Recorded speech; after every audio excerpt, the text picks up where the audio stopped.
Assalamualaikum warahmatullahi wabarakatuh. Waalaikumsalam warahmatullahi wabarakatuh. Selamat malam, selamat berjumpa kembali bersama saya di Galeri Mustika Dua Alam.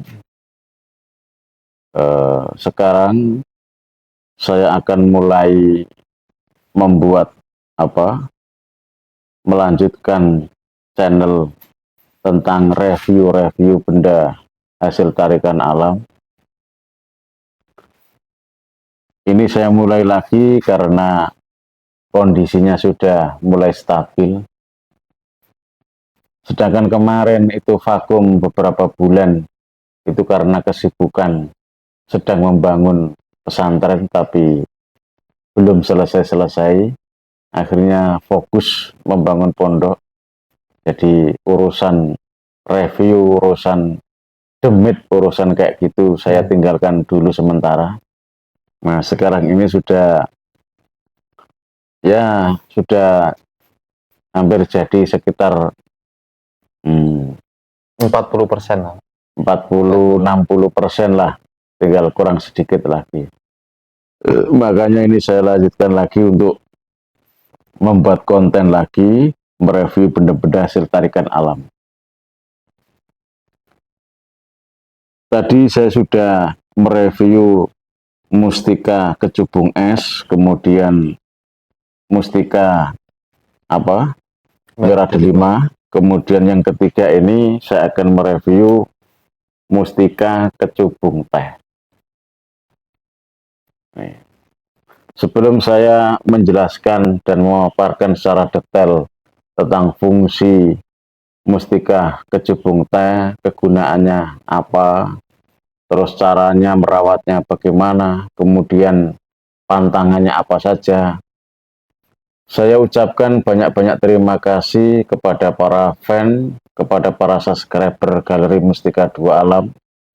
Semoga panjenengan sedaya sekeluarga diberikan kesehatan, diberikan kemudahan di dalam segala urusan, diberikan kelancaran rezeki yang berlimpah, istiqomah dalam ibadah, berkah hidupnya di dunia dan akhirat.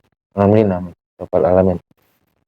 Oke, saya akan melanjutkan mereview benda yang ketiga, yaitu mustika kecubung teh. Mustika kecubung teh ini adalah mustikanya kecubung. Jadi ada batu kecubung, kemudian ada mustikanya. Kalau ini batu kecubung. Nah, ini kalau seperti ini pasti buatan manusia. Nah, sementara kalau mustika kayak gini, itu produk jin. Jadi sama-sama batu kecubungnya, tapi berbeda kekuatannya. Kalau ini kecubung wulung, walaupun jelek, tapi sangat bagus. Ini kecubung teh, mustikanya tapi ini. Nah, mustika kecubung teh ini sama dengan SPG. SPG secara gaib.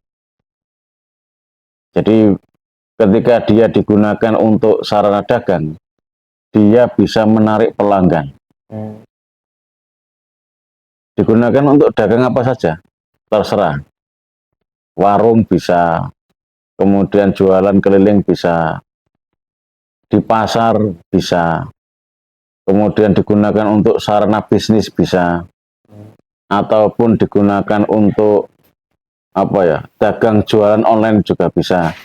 Karena ini kekuatannya luar biasa. Jadi perbandingannya antara batu kecubung dengan mustikanya kayak gini, itu perbandingannya sangat jauh.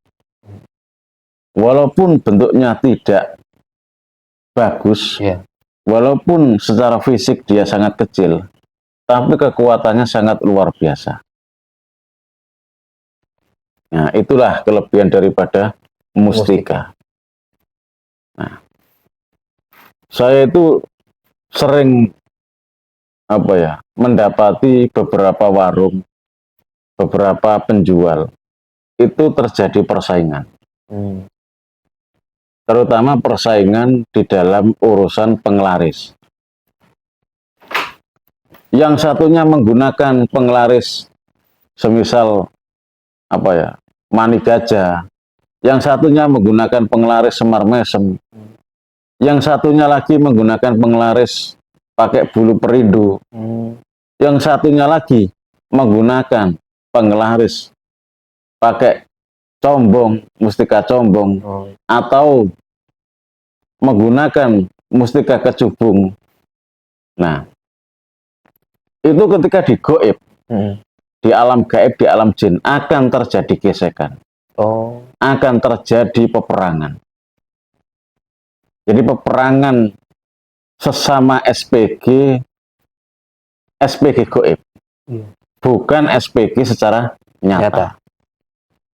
Nah, ini bahayanya, banyak para pedagang itu yang tidak tahu.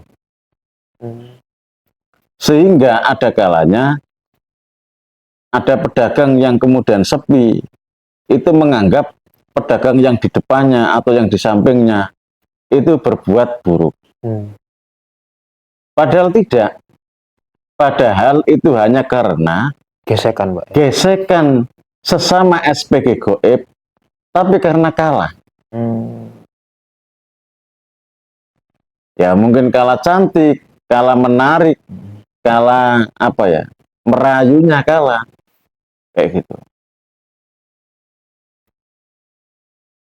Sedangkan hampir semua benda yang digunakan untuk tujuan penglaris, itu hampir rata-rata itu nggak ada yang bisa berkelahi. Karena memang dia spesialis di dalam urusan penglaris, bukan urusan untuk perang. Nah, sehingga ketika para pedagang mau menggunakan mustika atau benda-benda gaib yang dibuat sarana untuk penglaris, itu seharusnya diberi gandengan, diberi pasangan, juga ini membawa mustika kol buntek, mustika gale kelor, atau mustika badar besi, atau mustika yang lainnya yang spesialis di dalam urusan perang. Sehingga di situ nanti bisa melindungi orang yang berdagang tadi, bisa melindungi mustika penglaris tadi.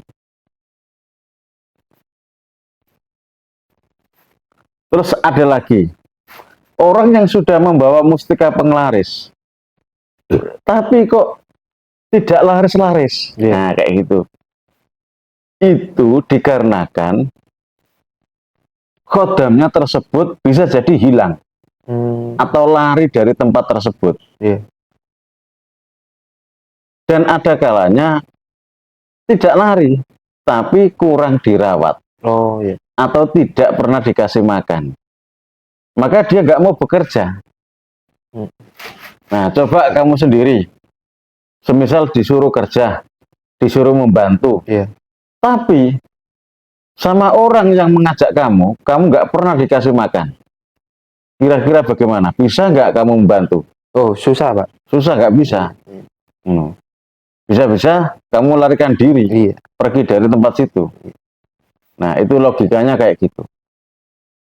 Jadi, urusan gaib, kalau kamu tidak benar-benar ahli gaib, jangan tergesa-gesa menuduh warung sebelah kamu, warung depan kamu, atau orang lain. Itu malah menjadi fitnah. Bahkan kamu terlalu percaya dengan dukun, tanya, wah ini warung saya kok sepi, Mbah. Warung saya kok seperti katanya tutup terus kayak gitu. Pasti jawabannya dukun. Depan warung kamu itu warung apa? Samping warung kamu itu warung apa? Itu hanya alibi, hanya alasan. Kayak gitu. Padahal masalahnya sangat sederhana. Semua pedagang zaman sekarang itu semuanya membawa penglaris. Hampir semuanya. Hanya hitungan jari yang tidak membawa penglaris. Nah, tinggal penglaris kamu tadi itu berfungsi apa tidak? Iya. Kekuatannya besar apa tidak? Iya. Kayak gitu. Kalau penglaris kamu itu nggak ada, cuma bendanya saja, Iya.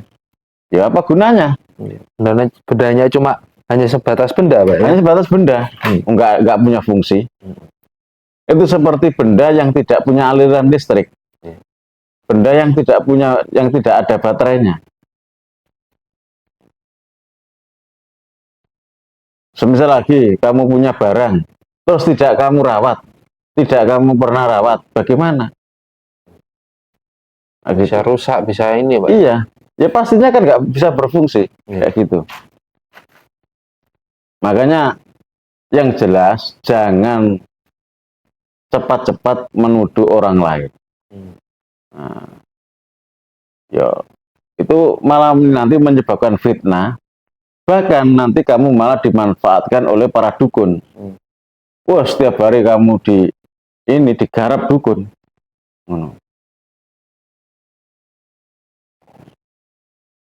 Itu sekilas penjelasan tentang benda penglaris.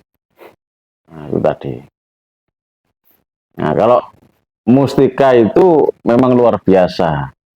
Tetap kekuatannya itu di atas daripada benda-benda yang di bawahnya. Misal gini, ada apa itu mustika galekelor. Iya.